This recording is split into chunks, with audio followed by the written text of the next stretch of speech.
Бәріне сәлем қыздар, әйелдер. Табиғи сұлулық арнасына қош келдіңіздер. Менің есімім Бибинур, және де бүгін біз неге біздің бетімізде носогубка әжімдер пайда болатын жайлы әңгіме айтатын боламыз. Мен сіздерге осы ақпаратты түсіндіруге тырысамын. Арнаға тіркеліп кетіңіздер, міндетті түрде лайк басыңыздар. Алыншы кеттік. Жалпы адамдардың бетінде 57 бұлшықет бар, 57 мышцы бар. Біздің денеміздегі сияқты бетімізде де бұлшықеттер бар. Және де сол 57 бұлшықеттің арасында 20-25-і ол деген мимикаға жауап беретін бұлшықеттер. Мимика деген ол деген біздің күлуіміз, жылауымыз, жындануымыз, таңғалуымыз, яғни эмоциямызды біз мимика арқылы көрсетеміз. Мимикалық бұлшықеттердің ерекшеліктері қарапайым бұлшықеттердің олардың деген бір шеті терге тіркелген, то есть бір шеті біздің деген кожамызға байланған. Және де біз күлген кезде, мысалға бүйтіп күлген кезде біздің кожамыз тартылады. Және де сол бұлшықеттердің арасында біздің носогубка әжіміне қатысты бұлшықеттер, олардың саны 5. Осы 5 бұлшықет біздің бетімізде осындай носогубка әжімдер пайда болуына себебін тигізеді. Ол бұлшықеттер қысқарса, яғни кез келген бұлшықет ол деген уақыт өте келе қысқарады. Оның деген ерекшеліктері сондай. Бұл жайлы мен өзімнің деген әжімдердің себебі деген видеомда деген сіздерге ашық айтқан болатынмын. Сол видеоның астыға сілтемесін қалдырып кетем, сол жаққа барып қарасаңыздар болады. Ал енді носогубкаға келетін болсақ, ол 5 бұлшықеттердің біріншісі ол большая скуловая мышца. Мына жерге видеосын қоямын. Бұл бұлшықеттердің арқасында біз деген күле аламыз. Мысалға ернімізді бүйтіп ұрышын көтере аламыз, бүйтіп күле аламыз, ернімізді көтере аламыз, бүйтіп жеркене аламыз, және де бұл бұлшықеттердің маңызы өте зор. Ол бұлшықеттердің тізімін айтып шығайын бірінші, ол деген бірінші большая скуловая мышца, екінші бұлшықет ол деген малая скуловая мышца, үшіншісі ол деген мышца смеха, біздің күлкіге арналған бұлшықет, то есть біз күлген кезде сол бұлшықет қысқарады. Біздің күлуімізге көмегін тигізеді, біз сол бұлшықеттер арқылы күлеміз. Төртінші бұлшықет ол біздің ерніміздің бұрышын көтеретін бұлшықет, поднимающий уголки рта. Келесі 5-ші бұлшықет, соңғы ол деген біздің үстіңгі ернімізді көтеруге арналған бұлшықет. То есть біз сол бұлшықеттің арқасында біз үстіңгі ернімізді көтере аламыз деп. Енді осы бұлшықеттердің әжімге қандай қатысы бар? Мен толығырақ айта кетейін. Кез келген бұлшықет қысқарған кезде оның бұлшықет қайда барады? Майда, терде сол жаққа барады. Мына жерге фотосын қойып көрсетемін сіздерге. Осы бұлшықеттер қысқарған кезде мына жердегі біздің кожамыз, майымыз, мына жердегі біздің кожамыз, майымыз бүйтіп қысқарып қалады.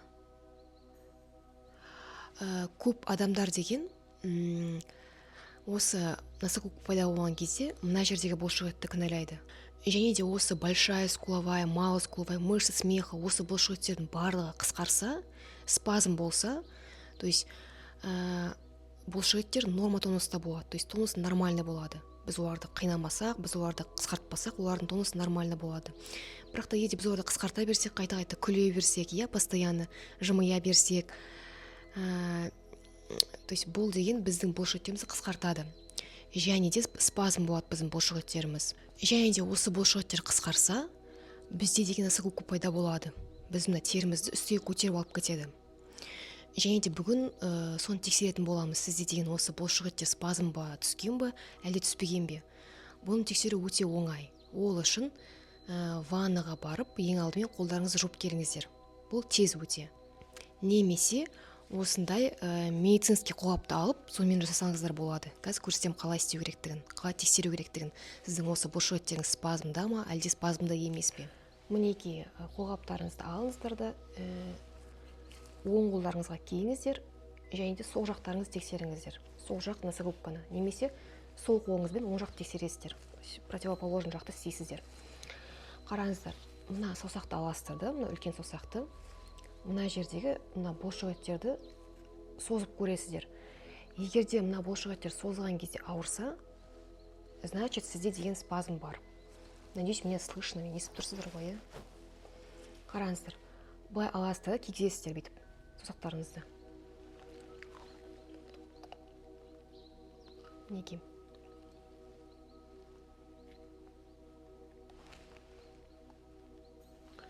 Және де мына жердегі бұлшық етті соластыр қатылап.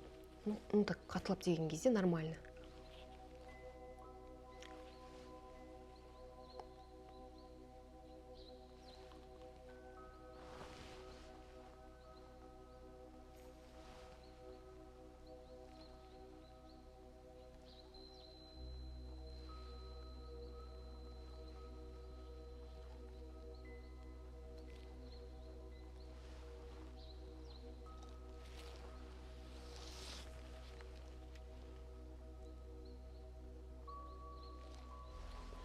То есть осылай қолдарыңызды кіргізесіздер де былай мінекей. Былай көрсетейін. Былай кіргізесіздер. И мына жердегі бұлшық еттер тұр ғой. Вот соларды былай вот так просто кіргізіп өз соласыздар. Мінекей сыртқа қарата өстіп. Өскен кезде сіздерде ауырса, мына жерлеріңіз, значит сізде спазм бар. Осы спазмдарды сізге деген емдеу керек. То есть нужно расслабить эти спазмы. Но, скорее всего, если носогубка болса, өскен кезде сізде точно ауырады, скорее всего. Потому что бұндай спазмдар болмаса, сізде деген носогубка болмайтын еді, носогубка әжімдер. Ал жарайды, тест істеп көрдіңіздер, иә? Енді ауырды дейік. Ауырса, бірандай не болады? Ауырған кезде просто ауырмайды. Андай бұлшық еттің тырысып қалған кезде, мысалы, мойнымыз біздің ауырады ғой, мына жеріміз, иә? Трапециевидный мышцаларымыз кейде ауырады ғой. Вот сол ауырған кезде біз бүйтіп массаж жасаймыз мына жерге, иә? Вот сондай мышцының қысылып қалғандай бір соны жазған кездегі де ауырғандай болады. То есть какой-то вот жжение болады бұлшық еттерде. Және де енді онымен не істеу керек? Болса спазм. Спазм болып ауырса, сізге деген сол бұлшық еттерге массаж жасау керек та, нужно расслабить эти мышцы. А расслаблять нужно через массаж. То есть сізге массаж керек. Терең миофасциальный букальный массаж керек. То есть алып медленно осы бұлшық еттердің бәрін ұзарту керек. Бұл бір күнде болмайды. Хотя бы 10-15 сеанс керек сізге. То есть өзің жасағаныңыз дұрыс болады бұндай нәрсені. Жалпы мен осы әжімдердің неге пайда болатыны жайлы, неге бұлшық етте спазмға түсетіндігі жайлы әжімдер себебі деген видеода айтқан болатынмын. Ол видеоның астында қалдырып кетемін ссылкасын. Сол жаққа барып қараңыздар. Және де әрине менің курсыма келіңіздер. Өте тиімді бағамен мен курс өткізіп жатырмын. Сол жақта өзіңіз сияқты қыздар, әйелдер уже беттерін жазып, өздеріне өздері массаж жасап үйреніп жатыр. Вот поэтому бұл нәрсені қалдырмаңыздар. Кішкентай ғана әжім, кішкентай ғана носогубка, кішкентай ғана кез келген әжім, бұл деген уақыт өте келе тереңдей береді. Поэтому уақытты құр созбай, қазірден бастап, пока кішкентай кезінде ол әжім ушықпай тұрған кезде, лучше қазірден бастап алдын алыңыздар да өздеріңізге массаж жасап үйреніңіздер.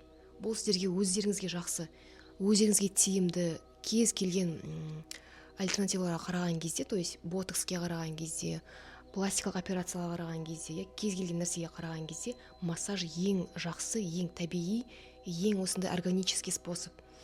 Өздеріңізге массаж жасап үйренсеңіздер, бұл тіпті керемет. Әр әйел өзінің бетіне өзі күтініп үйрену керек. Өзінің беттерін, бұлшық еттерін өздері жазып, осындай нәрсеге үйрену керек деп ойлаймын. Және де бұл қиын емес, бұл оңай. Менің курсыма келіңіздер, бәрін үйретіп беремін. Тем более қазір өте тиімді бағамен беріп жатырмын өзім курсымды. Толық ақпарат жайлы, курс жайлы видеоны астыға қалдырып кетемін, где я объясняю про свой курс. Келіңіздер, қараңыздар. Осы видеоны соңына дейін көргендеріңіз үшін рахмет. Сау болыңыздар. Бір кішкене осы ақпарат алдыңыздар деген үміттемін. Қазақшам жеткенше жеткіздім сіздерге. Көргендеріңіз үшін көп рахмет. Арнаға тіркеліп кетіңіздер, сау болыңыздар.